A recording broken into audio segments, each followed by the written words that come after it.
What's up? Welcome in, Hoge and Jahns. Good to be back. Johnsy, good job on the post game. Welcome back. How was Denver? Wedding was good. You brought some snow with you, you jerk. I know. I saw the snow while I was there. We went up in the mountains. It was just beautiful. I love Colorado. It's just a great place. Wedding was beautiful. It's on a ranch. It just feels like you're in a different world. It was definitely one of those rowdier weddings. Nothing wrong with that.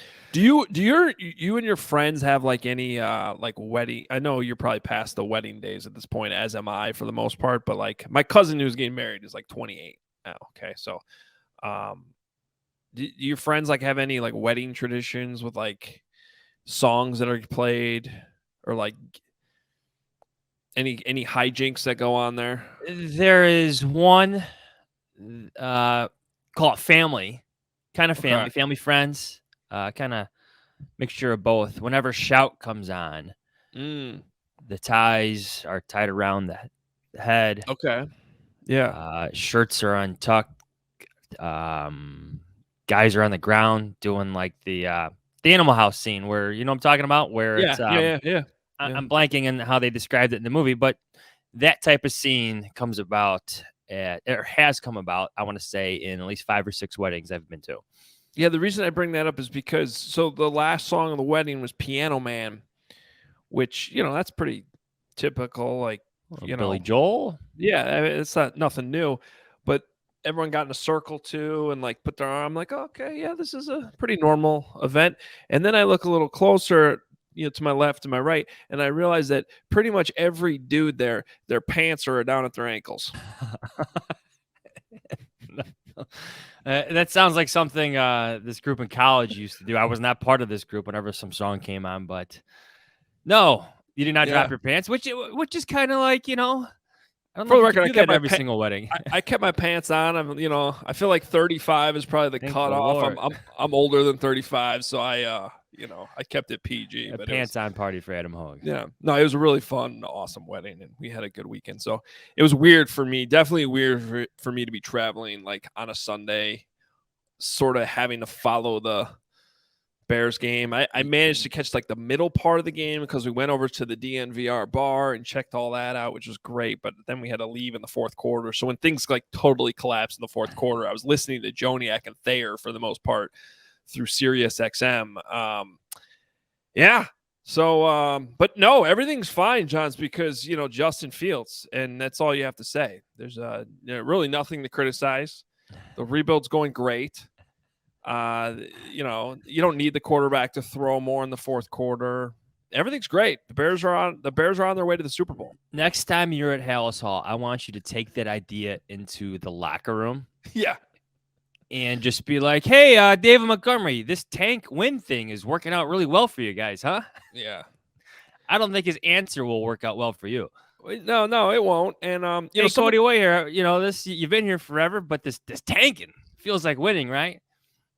Someone tweeted at me yesterday that Ryan Poles is probably laughing at any of the criticism because he just gets a better draft pick. So he's like, this is going great. I can just guarantee you that Ryan Poles is not laughing at how the majority of his 2022 draft class played on Sunday against the Detroit Lions. I have sat in front of Ryan Poles on the road, and let me tell you, just based on the reactions and the reflection of their faces on the press box glass there, those guys in the front office, Ian Cunningham, Jeff King, the front office, the big time decision makers for the Bears, the top scouts, they all want to win. Sure, come Tuesday, okay, we got the 6th pick. That's okay. We can work with that. But on those Sundays, in those moments, they want the team that they picked, the team they selected, the team they're responsible for to win football games. Promise you that.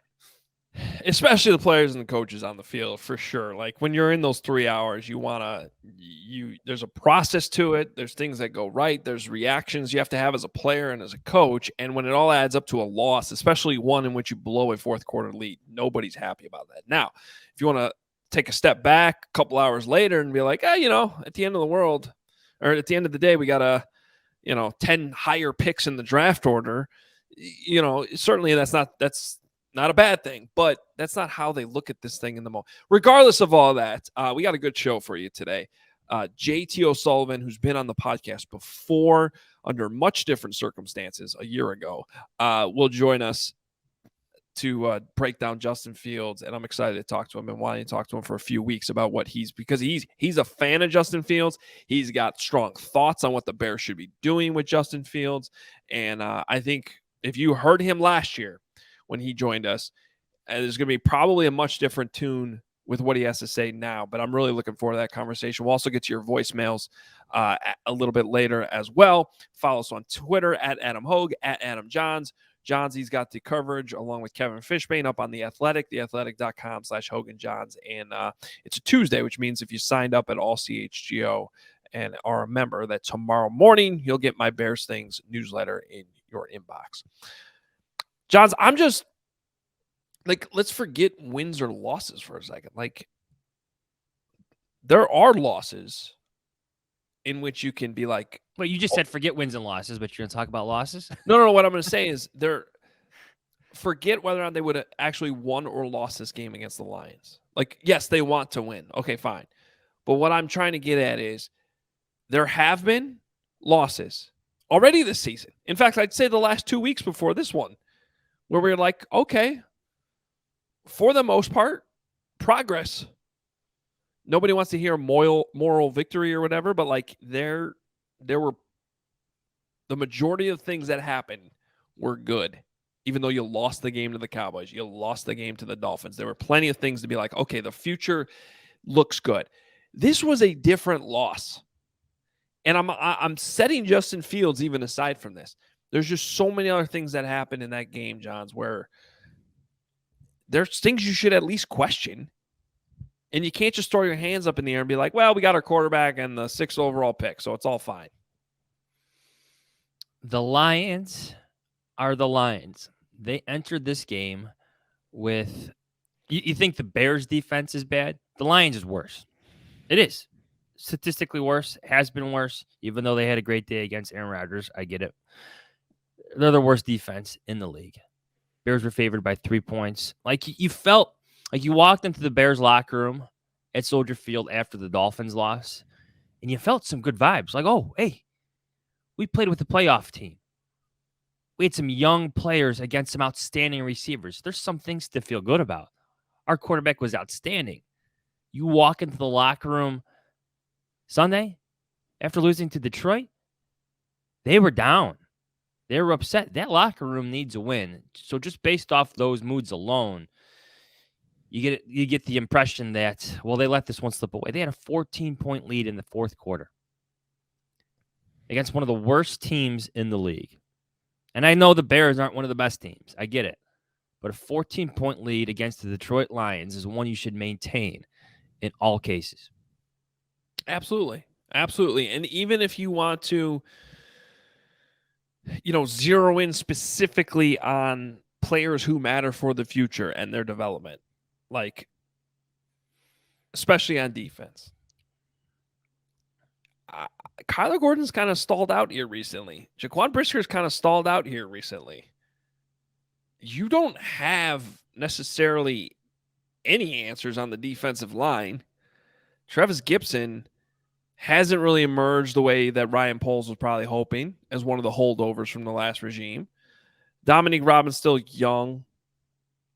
Maybe too early to make any proclamations on him. But, I'm just looking at this thing and I'm going, all right, of all the pieces on defense, name one that you felt good about on Sunday. Jack Sanborn. I was waiting for you to get to your No, but I'm serious. Yes. That's it. Is there anybody else? I think Justin Jones had good moments. I did think Jaquan Brisker had good moments, but no, there's not many. The pass rush is a problem. They had to blitz more to generate it against Jared Goff of all players. And all I'm saying is that, yes, the quarterback's the most important piece. And yes, that's looking good for the most part. But the rest of the rebuild matters too. And if everything was going well with a young defense, you wouldn't have lost that game on Sunday. Is that fair? They did only allow 24 points, and the Bears scored 30. Just saying. Yeah, there was a pick six. Yes. Yeah. Just Which brings us back I know, to the quarterback. it's this brings us to the quarterback. Let's double back to this conversation before we exit the podcast. Can we do that? Yeah. We should.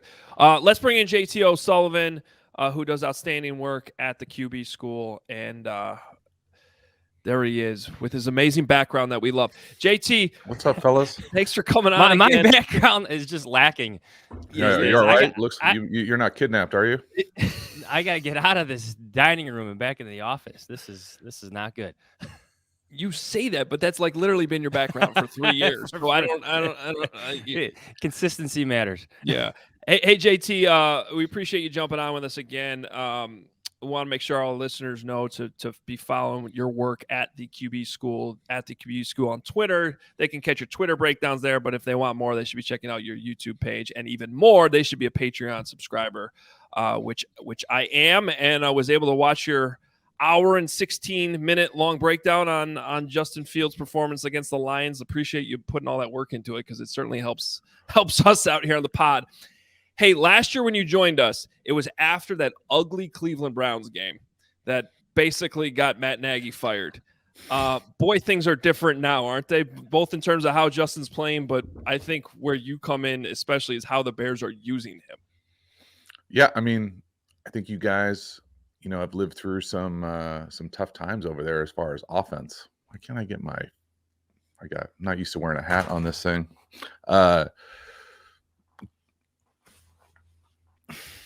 You want to pause for a second? It's all good. No, the Matt Nagy thing for me got me off tilter because I was so excited for it to come on and just be. Sorry, I apologize for bringing that name up. It does for a lot of our listeners. You're good.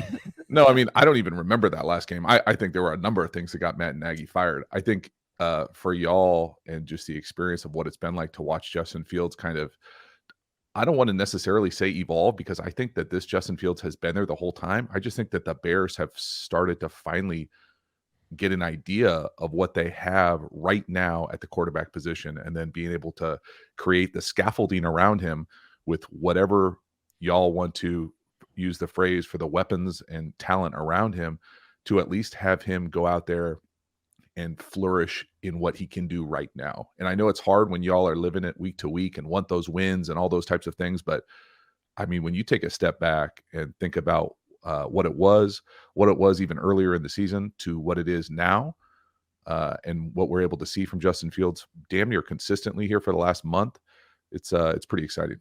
Well, let's talk about maybe the most major of differences. It's all these design runs, at least over the past 5 weeks, that have What a good idea. Who would have thought? Sweeps, draws, read option. I mean, zone read, lead, so many different things. If I could just, John, let me interrupt you for a second. I want to bring this up. If you watch JT's breakdown of the Patriots game, I must have laughed out loud like 20 times, because JT, you've been screaming for this stuff for like a year and a half now, and you were watching the game for the first time as you were breaking it down, and you were just like, you were like having an internal celebration that the fact that Luke Getsy was actually calling this stuff. It was very entertaining. Well, I appreciate that. I really do. I try to like watch those things for the first time, so you get the authentic kind of reaction too. But I mean, it's no joke. I think I'm not alone here by saying, hey, let's see some quarterback runs. I think the thing that's been most exciting for me up until really this last game, to be honest with you, was the kind of comprehensive catalog of runs. You'll see a lot of teams sprinkle zone read or sprinkle, goal line pin and pull. But this past week, I thought that they majored in that in zone read, which is fine every once in a while. But I loved the full catalog of running gap runs, of getting on the perimeter, of still taking advantage of his, scrambling ability, but also just dialing it up sometimes and letting the best player get the ball and go downhill with the numbers in your advantage every single time. Yeah, and I think specifically on third down, it's been pretty remarkable, because there was some stat that like when he carries the ball on third down, they've gotten a first down like 17 out of the last 18 times. I mean, that's just incredible efficiency for something that's been working. I did want to touch on something though. Watching your breakdown of the Lions, it seemed like by the end of it, you were thinking that they were doing a little bit too much zone read. Do you think that was just a schematic thing for that week by how the Lions were playing it, or is it just they kind of have maybe overcorrected too much to leaning on the run? Because as we all know, there's issues with the rest of the help around Justin. Yeah, I mean, it's impossible for me to say unless I'm in those, scout meetings and kind of understand what their plan is. But for me, I think when you rely on zone read, for the last 15 years, most defensive coordinators, maybe not in the league, but damn near every other level, will have a certain toolkit to be able to protect against zone read. And the thing about sprinkling in other runs is that it does make them defend and run fit things differently. I feel like sometimes when you run zone read, you're letting them off the hook a little bit. Now, like early on, that the first zone read, maybe even the first play of the game, early on in the game, the huge chunk down the left side, that's when it looks easy. That's like freshman football defense when they're going to play man and you just beat the edge defender and run for, punt return left. Well, when they start gap exchanging or even on the big run, you guys might know, I don't necessarily know because I didn't look into it, but that might have been a called pull. I didn't look like he was reading anybody. And so you can sprinkle in some elements of those things, but I just love the comprehensive element of power read, running counter, running pin and pull, running zone read, and then slowly. And the other thing that I was going to touch on in the video that we really haven't seen yet is quarterback run play action. You see it in the college game where you'll fake that run, step back and throw it. There's no rules against that in the league. I think sometimes these guys are just so programmed with, hey, I'm a West Coast person. We're only going to run West Coast things, where you're slowly starting to see them evolve their run game package. Now you want to see the play action off of it to be able to take advantage of what that does to a defense. Well, let me play devil's advocate on that a little bit. Is there, because I know this question comes up a lot, at least on social media, and there's a really bad clip out there, I think, from Mike Lombardi calling Justin Fields a running back. But is there a point where there's too much running, or what happens when he faces a better defense that's not the Lions? Sure. I mean, there's always a sweet spot, right? With everything. There's too much passing. There's too much anything. I don't think it's, I know that a lot of these, what I'll classify for you guys, so you don't have to, as old white takes on these old quarterbacks that are pocket cats that don't have the capacity to get out and run. Justin Fields could be a running back. He's that good of a runner, but he's also a very good quarterback and to drive the ball down the field. Now, just because it's frustrating sometimes to watch the Bears play offense and specifically to pass protect and separate on the perimeter, that he has to run around and make some crazy plays. And he has to take advantage of his capacity to run the ball right now. But for me, I mean, the dude is an absolute unreal weapon.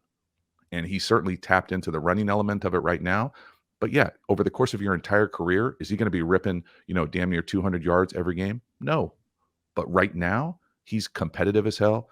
He's keeping the Bears essentially in these games single-handedly, offensively, in my opinion. And so if and when they ever build around him, and I know it's a big if because y'all got issues everywhere, okay? Everywhere. So it's not easy to say, hey, just go get him a number one and go get some offensive linemen and we'll be fine. I don't necessarily think it's that simple of a fix, which makes it a little scary. But the quarterback, that development, it seems like it's on the right path. Yeah, and no one has, let me just list the stats here. No one has stopped it over 5 games, like 88 rushing yards, 82 rushing yards, 60 rushing yards, 178, 147. I mean, if it's working, keep going until they stop it. Yeah, I mean, it's a long year. And trust me, probably no one in the quarterback space is going to say run the quarterback more than me. I love it. I think it creates a number of different weapons, but I'm also not naive. It's a long-ass season. And if and when y'all start playing meaningful games in January, it's an even longer season. And so there's a ways to be smart with it. But I think if you don't take advantage of it, specifically right now, you're really doing yourself a massive disservice offensively for the Bears. And I think the thought is that eventually, when there is more help, the passing game will open up more, and that's probably maybe even a year away. But before we get to some of the things that Justin can still improve on, where have you seen him improve? Like when you've been doing these breakdowns, specifically in the passing game, what are some areas where Justin Fields has gotten better?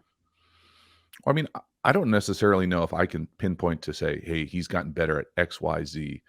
I think that we've just been able to see what he can do. He's always been able to do this stuff. I think for some reason, these narratives about him coming out and where he went in the draft and how it didn't go, these certain guys went above him and all these other weird subplots have kind of impacted what he was doing at Ohio State. He was throwing the ball down the field, making big plays with his arm consistently and showcasing his legs. And so we've just seen it now a few times, a little bit more, and it's being flourished and sparkled because of these big runs as well. But I think you can see him creating plays even out of structure. There's been some breakdowns up front, no panic. I think he does a nice job keeping his eyes down the field. He's trying to make plays. There's no separation out there, fellas.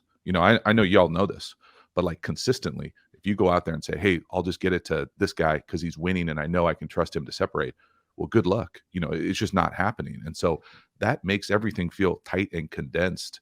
And we're just not able to do everything that we want to do. When you turn on these other teams in the league and you've got guys running wide ass open and you're taking vertical shots down the field with play action, besides for the one to the tight end, that massive naked, that was an absolute great play call. You don't see a whole lot of schemed up guys open for easy completions, in my opinion. And so it's kind of that fine tuning with what Justin Fields can do, big plays down the field, but also being realistic and saying, hey, bro, you got to get the ball out of your hands faster. And we have to design plays that allow you to do that. And we got to win. We got to separate. We got to have some sort of scheme to give us an opportunity to create some space to make life easier for you.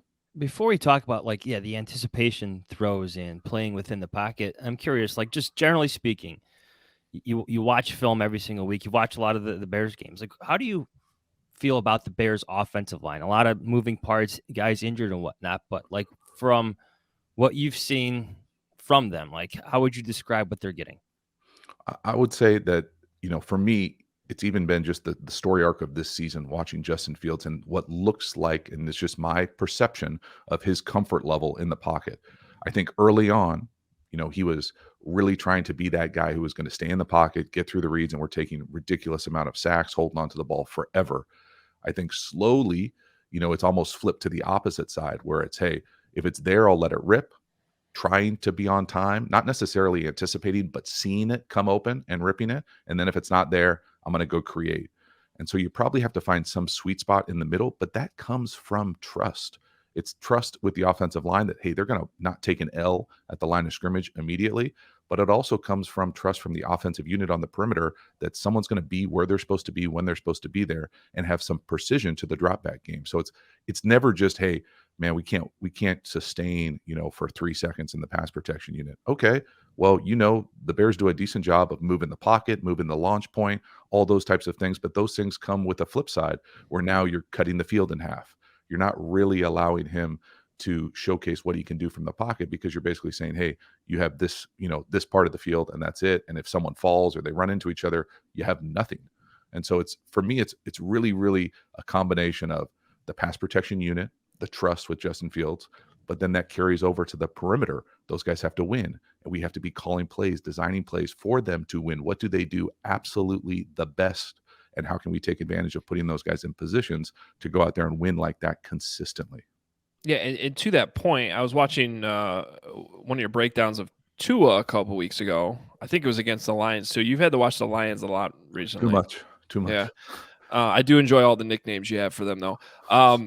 There was some ridiculous throw Tua had where, at the point where he releases the football, the guy he's throwing to is essentially covered by two people, and somehow he knows, no, he's coming wide open and hits it. It was a great anticipation. Well, he's also throwing to Jalen Waddle and Tyreek Hill. So to your point about trusting guys to be open to get that separation, that's got to help. But obviously that's one of Tua's strengths that we've started to see here. And actually going to your point about even college game, Tua did that in college too. So he's always been able to do that. Is that something you could see start getting better with Fields once the talent is better? I mean, it has to get better. And I would probably, if I was in the room with Justin, I would probably tell him that we got to start taking strides right now to at least, and they probably do, at practice. I don't know. I'm not out there watching practice, but to develop the trust kind of on air, wide receivers on air, 7-on-7 in the team drills, and then have it transfer. And let's have a couple anticipation throws on a Sunday. And I think that, when I think back, and I'd have to go back and watch all the Ohio State stuff, but I don't really think of Ohio State as an anticipation offense. It's to me a little kind of blend air raidy stuff. I really like what Ryan Day does, but it's a lot of, see guys open, big arm throw down the field type chunks to me.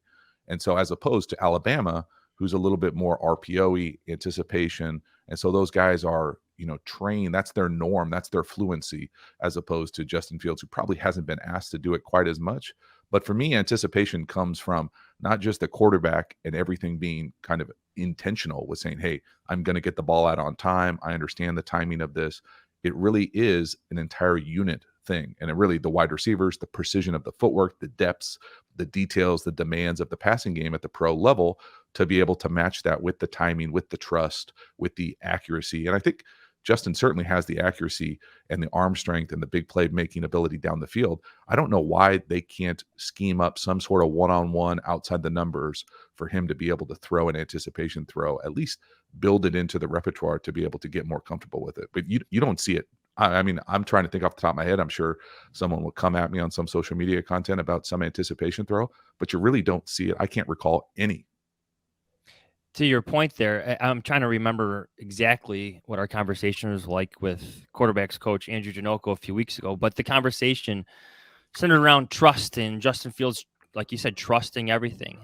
And the conversation kind of steered towards like having a leap of faith where like if you see it, it's probably closed already. Like that's NFL open. Like by the time you see him open, that window is closing where that anticipation needs to be a little sooner. I'm curious what you think about that idea. By the time you see it, the window is closing. Maybe I got hung up. You lost me on the it's a leap of faith thing. It's not a leap of faith in my opinion. It's a lot of work, and it happens in practice. It happens in the off season. It happens with your understanding of the system and the demands from the staff and really the quarterback on the perimeter to be where they're supposed to be when they're supposed to be consistently. And so that to me is, I don't want to take a bunch of leap of faith things. I think the other part that's hard sometimes for people to understand outside the building is the amount of focus on not turning the ball over that the position has kind of evolved into. And it comes from a lot of different things. And I think Justin Fields has done a really good job of it recently up until that, the screen pass that went sideways on us. When you're trying to protect the ball, you all of a sudden are a little bit more, not hesitant, but you just try to make things cleaner. And sometimes things just aren't clean in the league, and you just have to trust your guy to win one-on-one and realize that you can, to your point, throw them open and kind of protect them with the ball and the accuracy and those types of things. So it's a weird tension because you do have to protect the ball, and everyone saw what happens when you have a pick six and what that does to the impact of the game. And I think we got to take some steps. Man, we got to see some anticipation at some point to be able to take the next step as a passer. All right, what's the deal with Cole Kmet now? You call him everybody's favorite eligible tackle. It took Cole a while to get some of these big plays going, but I guess in recent weeks he has found the end zone. I mean, that softball swing looks pretty good. He would call it his home run swing. Yeah, no, it's I love softball as much as anybody. Yeah, I mean, it's just kind of my like sideways slap at the perimeter skill unit that they're working with. I mean, I think he's an excellent blocker.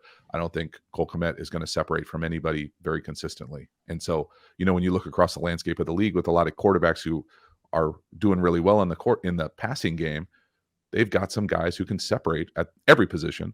But tight end is like that unique hybrid spot where if you can really capture that and use it to your like +1 or +half an eligible to be able to create downfield, it's really nice when you're relying on a guy who, is a really good blocker to be able to do that. Yeah, it's worked the last couple of weeks. We've seen some touchdowns. He made a really nice catch on the one touchdown that looked like an RPO that didn't have a whole lot of options. I thought Justin gave him a really nice ball. He went up and got it, but consistently, it's just my little jabs. Keep myself, as I sit here talking to myself, I try to make myself laugh. He had a lot of good nicknames for those. Billie Jean and Thor for the Lions defense. Hard Knocks really did them in for me. Yeah. Well, it was entertaining. It was. And Rodrigo, right? Yeah, he wasn't out there. Is he hurt or something? Or they finally saw the film? He was hurt in that game, right, Jahns? Okay. I don't know. He wasn't out there. Finally see the film.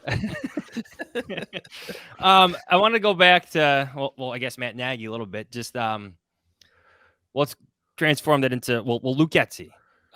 What you're seeing play calling wise, I know there's a lot of 13 personnel. You brought that up a little bit. You know, they are running the ball a lot, but just in terms of scheme and maybe some of those route concepts that you did and didn't like against the Lions, what are you seeing from Luke Getsy?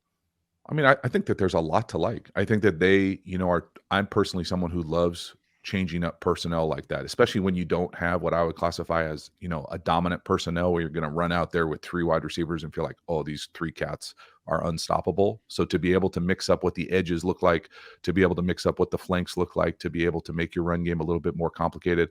I still think that when you get into some of the run game stuff, that it seems like and this is maybe a trend in the league as much as anything, where you'll see so much motion and shifting that it looks like those guys are confused at the line of scrimmage sometimes, and things that should be blocked cleaner, they're leaving people unblocked in the hole. Those types of things I think can continue to get better. But man, it's a weird mixture for these guys because and I'm just projecting my own issues on them, but if you come from a system that doesn't necessarily have a quote unquote true running quarterback, to be able to go into that and really figure out how the hell we're going to interweave that into the system that he's used to calling that got him this job, I think it shows a lot of courage, a lot of capacity to adapt and be able to do it in real time. We're watching it happen within the last month. And so that part of it is really encouraging. Now, when you talk about, hey, there's only so much we can do on the outside, y'all, I've been in huddles like that where it's like, hey, we're going to try to win one-on-one outside the numbers. You just, we're not going to win. We're not going to win consistently. And that impacts your capacity to be able to throw the ball as much as you'd probably love. And so you see a lot of screens, you see them trying to take advantage of the horizontal perimeter screens a little bit. But man, it's about just trying to figure out what the hell they do well right now and trying to mold that into something that they can be a little bit more efficient with down the home stretch. JT, the last thing I have for you is, I guess, more of like just a philosophical question about how we tend to look at these things sometimes. I mean, we're all kind of in the business of breaking this thing down and maybe overanalyzing it sometime, but you just have a quarterback right now this is a Bears offense that just never used to score. The last 4 weeks, they're scoring 30 points a game with no help, like that we've talked about here now for 15 minutes or whatever it is. Like, is it sometimes just that simple? Like, the dude can obviously play and he did it against the Patriots. He did it against the Cowboys. It's not just against, the Dolphins defense and the Lions defense. Like, is it sometimes just that simple? I mean, in my opinion, and I'm not, I root for the Bears because I root for Justin Fields, but you guys have already won this year. It's already over, you're winning. And so, yeah, you got to ride the ups and waves, and there's no moral victories on Sundays and all that type of crap, but like, it's already over. You've won. Now we just need to see it polished up and be able to feel like we're on an absolutely solid foundation moving forward to be able to put some pieces around it. Because when you take a step back and look at the plays and look at just the absolute massive runs and the ability for this cat to get vertical with his speed in the run game, it's unmatched in the league. And that's there are some great runners in the league. And then you couple it with probably what I think is a, kind of underappreciated arm talent right now for whatever reason. If and when that kind of couples together, it's got the capacity potentially to be one of the best cocktails of talent anywhere in the league at any position. And so, y'all are looking pretty good. It's a cliche, but he's got it, right? You could just sort of see it in everything he does, the celebrations, the way his teammates rally around him, the frustration after losses, which I actually like from him a lot. You could see the competitiveness. But yeah, I mean, I don't want to use the cliche, but sorry, go ahead. No, I mean, nobody wants somebody smiling after something goes down like that. You can tell. I don't think I'm reading too much into it to say that it means a lot to him, that he's significantly invested. I still think that he can. The things that I would look for if I was in his camp, I would say like, hey, what are the steps we can make the rest of the year so that we feel like we're kind of on that upward trajectory going into next year?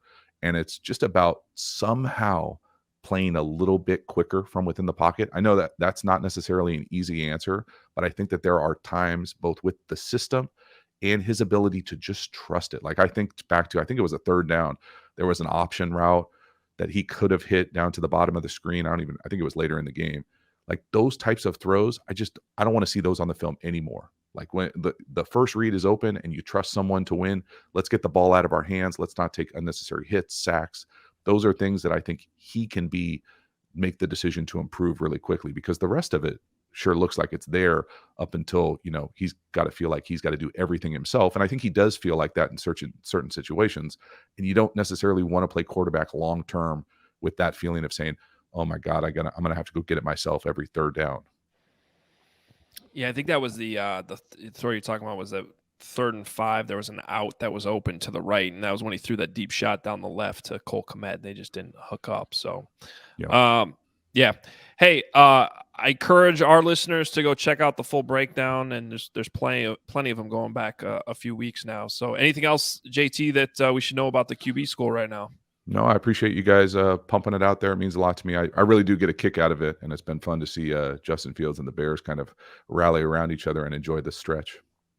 Yeah, great. Bears fans can't get enough, good or bad. Hey, when they finally throw that glance on the SRO, we're going to give you credit. Bro, I'm telling you. No, you don't have to do that, but it's been there for a while now. It's coming probably next time they play. Awesome. All right, JT O'Sullivan from the QB school. Thanks again for joining us. We appreciate it. All right, see you guys. Thanks, JT. Fall is chaos in your pants. You're overheating 1 second, freezing the next. To be ready for anything, you need underwear that can handle everything. It's time for Tommy John underwear. In Tommy John underwear, you're that much more comfortable, so you can do everything better. Name a problem with other underwear, and Tommy John solved it. Tommy John's breathable, lightweight fabric has 4 times the stretch of competing brands. They come with a no wedgie guarantee, thanks to a non-rolling waistband and legs that never ride up. Plus, they feature a horizontal quick draw fly. Hammock pouch support stops the awkward sling and slap, giving everyone something to be grateful for. With over 18 million pairs sold, people love Tommy John underwear. That's why Tommy John doesn't have customers, they have fanatics. At Team Hoge and Jahns, we're always in the press box. We're always on the go. Life is constantly unpredictable. There's one thing we need to be able to predict, and that's that our underwear is going to cooperate. And that's all possible thanks to our friends over at Tommy John. Go to TommyJohn.com/athletic right now for 20% off your first order. 20% off at TommyJohn.com/athletic. TommyJohn.com/athletic. See site for details. Oh, it's Christmas card season. Everybody's busy. Got to get them out. Sometimes you forget, but seasonal excitement or dread is really starting to settle in, especially for small businesses. Slaying through traffic to the post office, inbox more like a blizzard than a winter wonderland, rushing to send cards and gifts to your loyal clients. It's not too late to get your holiday mailing and shipping under control with Stamps.com. That's Stamps.com. Sign up now and you'll be printing your own postage in minutes. Stamps.com is your one-stop shop for all your shipping and mailing needs. For more than 20 years, Stamps.com has been indispensable for over 1 million businesses. Get access to the USPS and UPS services you need to run your business right from your computer. No lines, no traffic, no hassle. Even save money with major discounts on USPS and UPS shipping rates, up to 86% off. So this holiday season, trade late nights for silent nights and get started with Stamps.com today. It's Stamps.com. Sign up with promo code ADAMS for a special offer that includes a 4-week trial plus free postage and a free digital scale. No long-term commitments or contracts. Just go to Stamps.com, click the microphone at the top of the page, and enter code ADAMS. Get a 4-week trial, free postage, and a digital scale at www.stamps.com/ADAMS. Thanks to Stamps.com for sponsoring the show. I've had my Helix mattress for a couple of years now and still love it as much as I did when we first got it. I actually had a guest sleep on it this past weekend, and in the morning they woke up like, where'd you get that mattress? What kind of mattress is it? I said, it's Helix, and you need to check it out because Helix Sleep is a premium mattress brand that provides tailored mattresses based on your unique sleep preferences. Their lineup includes 14 unique mattresses, including a collection of luxury models, a mattress for big and tall sleepers, and even a mattress made just for kids. And all you gotta do is take the Helix Sleep quiz and find your perfect mattress in under 2 minutes. It's really easy. Mine spit out the Dusk mattress right away. They sent it to me. It comes in a box. It's really easy to open, and then the mattress just sort of expands right in front of you. It's actually pretty cool to watch because everybody is unique and everybody sleeps differently, and that's why Helix has several different mattress models to choose from. They're each designed for specific sleep positions and feel preferences. Models with memory foam layers to provide optimal pressure relief if you sleep on your side. They have models that are more responsive foam to cradle your body for essential support in stomach and back sleeping situations. So really, you got to take the quiz.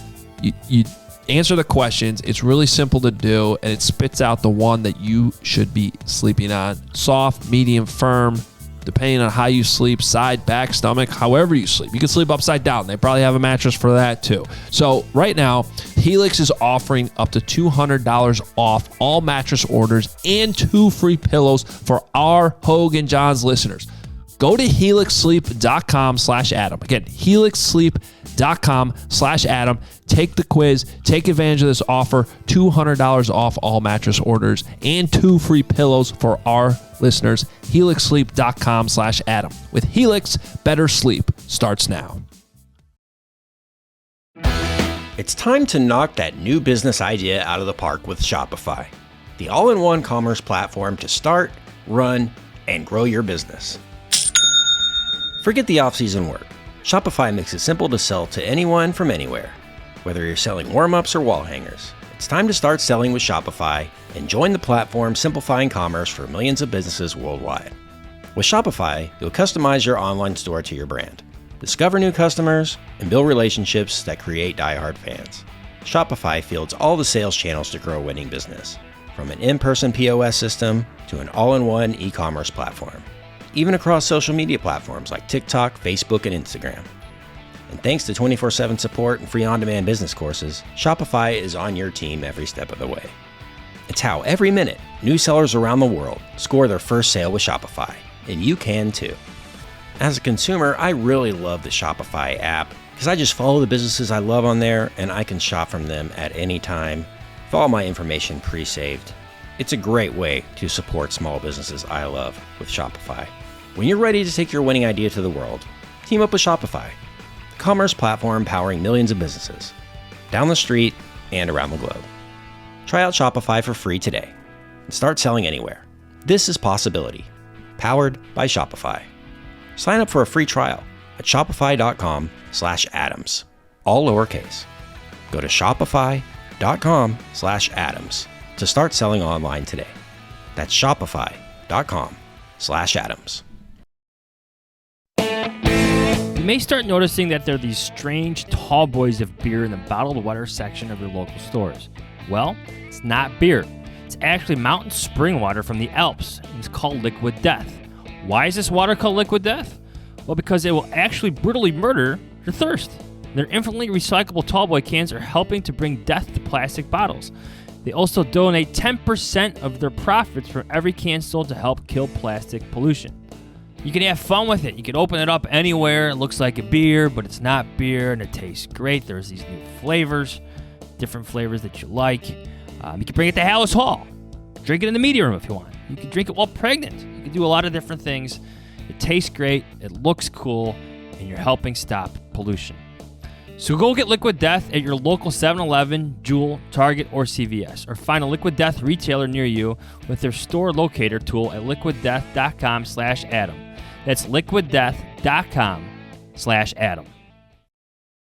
I enjoy watching. It's funny. I have to say though, Jahns, whenever I have that on the TV, my wife's always like, "Is that the really boring guy that's just like mumbling about football?" And I'm like, He's "No, not boring at all." I'm like, inject all of this into my veins right now. This is what I live for. What are you talking about?" I love the dry sense of humor too. Yes, that's what it is.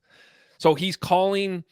I don't think he called Aiden Hutchinson. I don't think he called him his name a single time the entire Billie video. Jean. Is Billie Jean. Thor Anzalone, because he's got the long hair. And then he's just been hilarious with Rodrigo, the guy from Hard Knocks, all year. Because he was like he's like the Lions Jack Sanborn, except he's not actually good. Yes. So you know what I kept thinking every time he said Billie Jean? I'm like, man, the Bears could use one of those.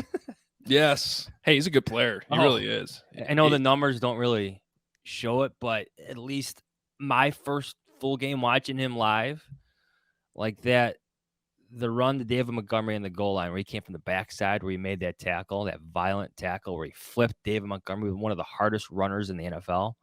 You're like, whoa. Yes. That dude can play. Not going to leave that guy unblocked anymore on the backside.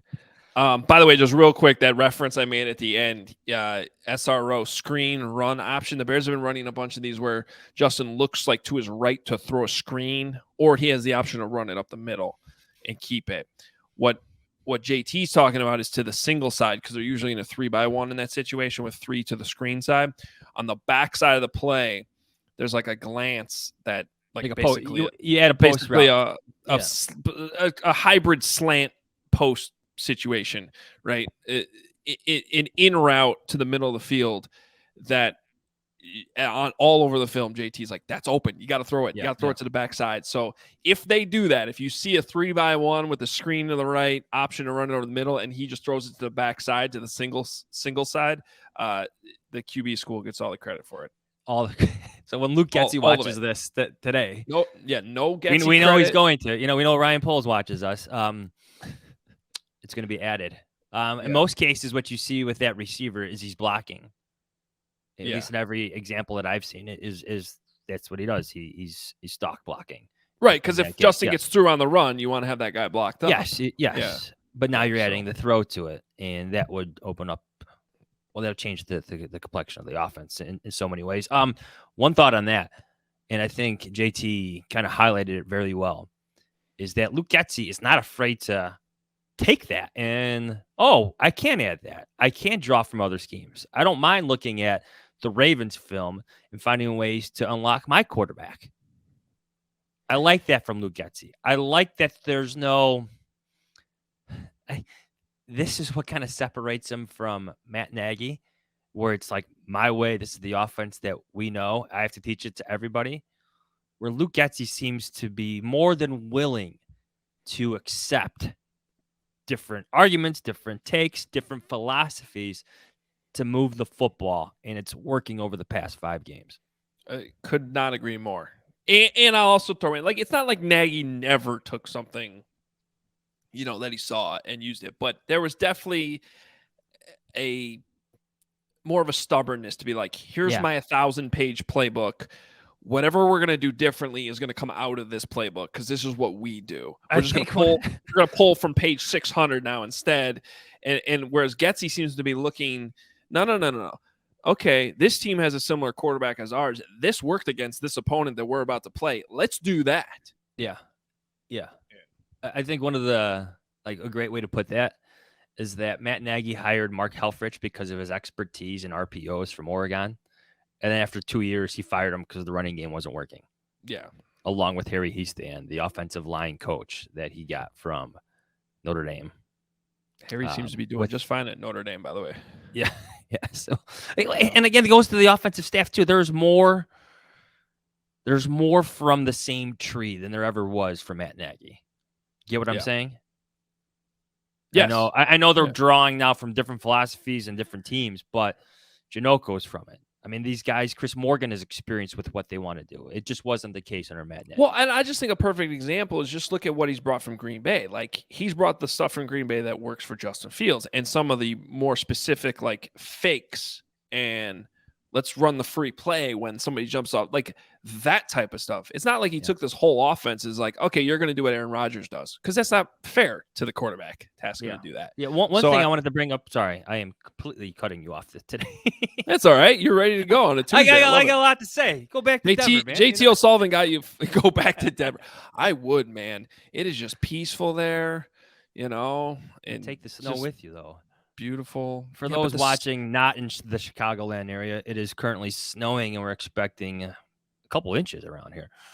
But wouldn't it be nice to live in a place where like you actually want it to snow? Here, you don't want it to snow. I don't mind snow, but it's November 15th. See, the great thing about Denver is it's just always sunny out, and it's like it just lifts your spirit up. Here, we'll see the sun by May probably. No, the only time we see the sun is when the Bears play and it decides to blind people in the third and fourth quarters. Yeah.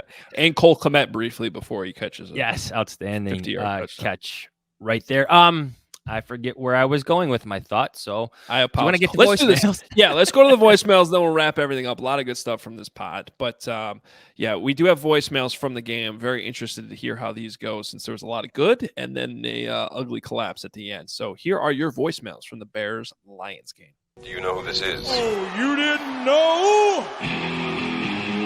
Your ass better call somebody! The Hoge and Jahns voicemail. The Hoge and Jahns voicemail line. Believe it or not, George isn't at home. Please leave a message at the beep.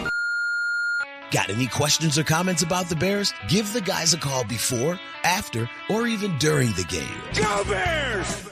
Ooh, Justin Fields got me feeling things I ain't used to feeling. Woo, out of this seat.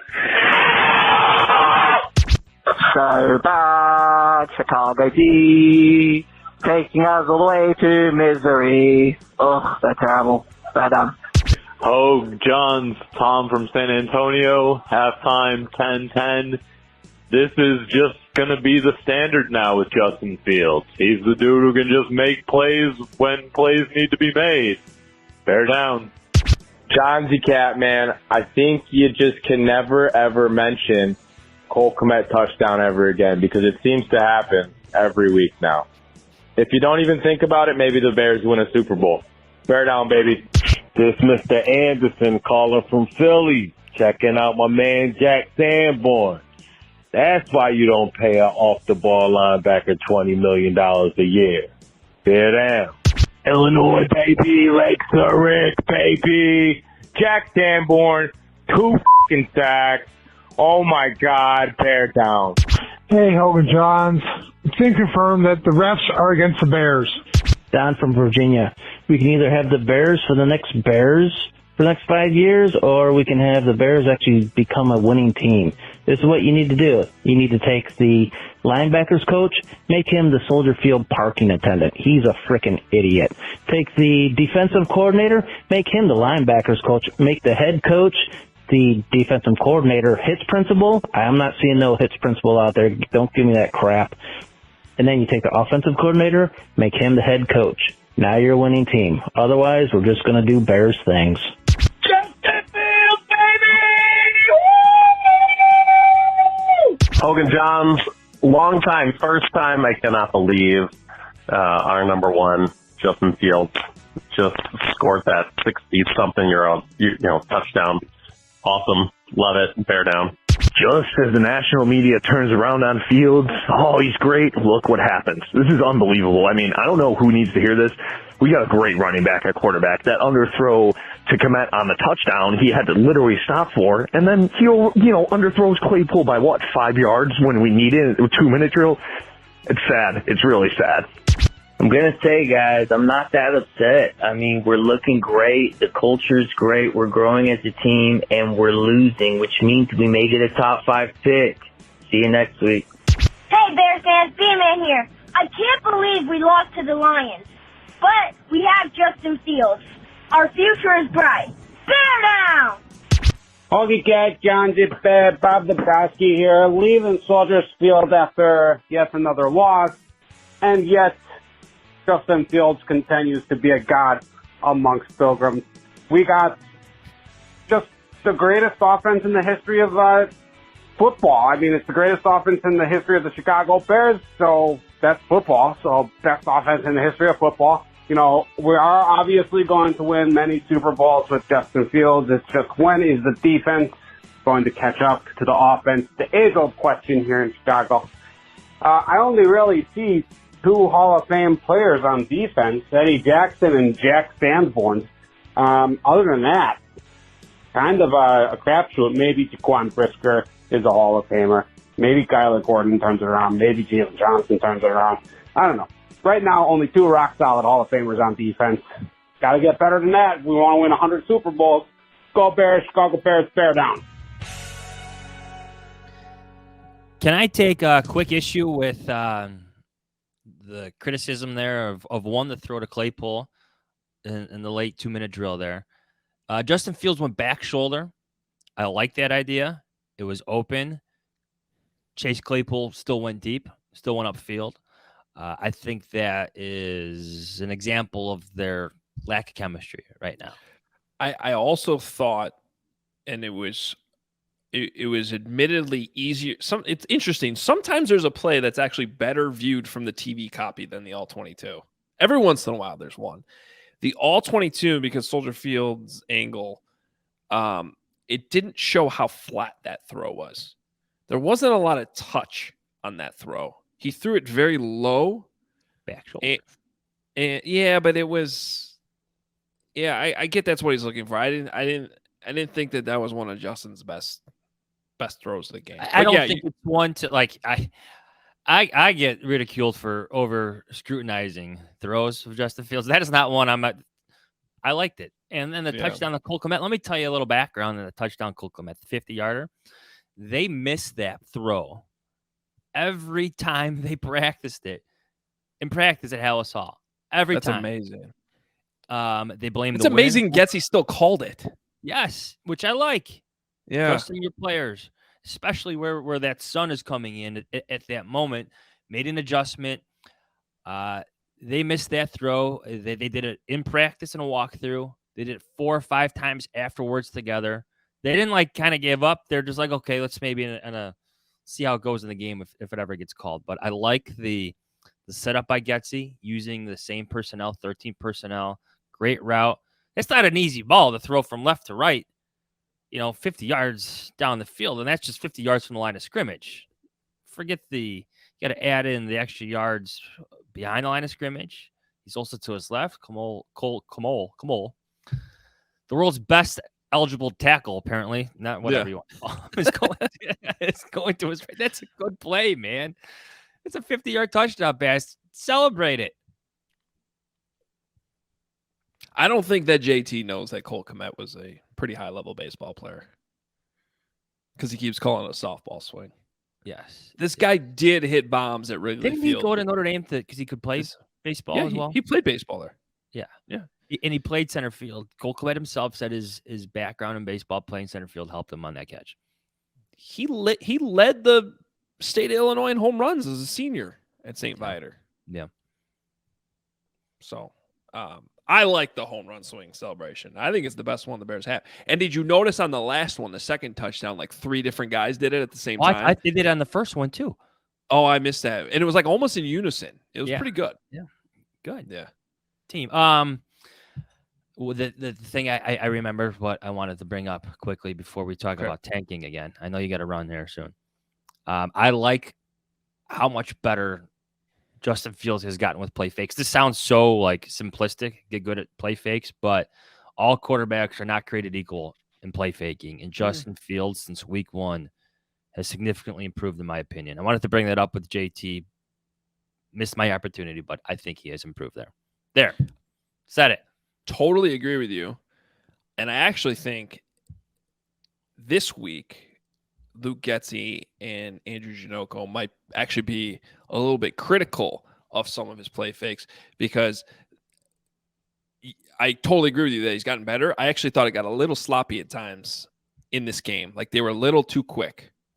So I think there are some plays where it's not even needed, because there's a unblocked rusher coming in where you just need the running back to go, oh, I got to get that guy or we're screwed.